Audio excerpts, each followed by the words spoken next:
జయహో జనసేన. ప్రస్తుతం పవన్ అభిమానుల్లో రాజుకుంటున్న ఫీవర్ ఇది.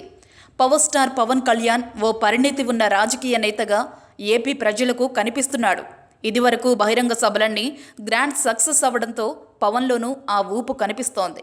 ప్రజాసేవలో చిత్తశుద్ధితో ఉంటానని పదే పదే పవన్ జనాలకు చెబుతూ ఉండడంతో అతడిపై నమ్మకం మరింత పెరుగుతోంది.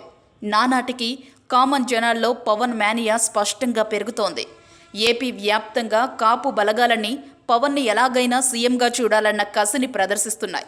అందుకే జనసేనాని బలం విషయంలో ప్రత్యర్థులు ఒకంత భయాందోళనలకు గురవుతున్నారు. చంద్రబాబు, జగన్ సహా విపక్షాల్లో కొందరు పవన్పై దుమ్మెత్తిపోయడం వెనుక అసలు కథ కూడా అదే.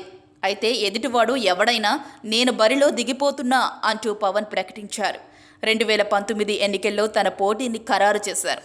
దీంతో ఒక్కసారిగా రాజకీయాల్లో హీట్ పెరిగింది. అయితే వచ్చే ఎన్నికల బరిలో జనసేన ఉంటే ఎన్ని సీట్లు గెలుచుకుంటుంది అన్న ఆసక్తికర చర్చ సాగుతోంది. ఎవరి అంచనాలు ఏమైనా జనసేన పార్టీ అధికార ప్రతినిధి కళ్యాణ్ దిలీప్ సుంకర పక్కా కాన్ఫిడెంట్గా ఉన్నారు. 2019 ఎన్నికల బరిలో జనసేన హవా నడుస్తుందని ఆయన జోస్యం చెప్పారు.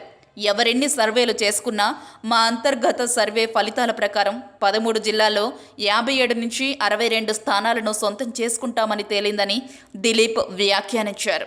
ఇప్పటికిప్పుడు ఎన్నికలు జరిగినా సేమ్ రిజల్ట్ ఉంటుందన్నారు ఆయన. అలాగే ప్రాంతీయ పార్టీలతో పొత్తు ఆలోచన లేదని, జాతీయ పార్టీలతోనూ అంటకాగే ఆలోచన తమ నేతకు లేదని ఆయన ప్రకటించారు. వ్యక్తిగత ప్రయోజనాల కంటే ప్రజలకు మేలు చేయడమే ధ్యేయంగా జనసేన పనిచేస్తుందని దిలీప్ తెలిపారు. మొత్తానికి 2019 ఎన్నికల కోసం పవన్ పార్టీ ఆసక్తిగా ఎదురుచూస్తున్నట్టే కనిపిస్తోంది.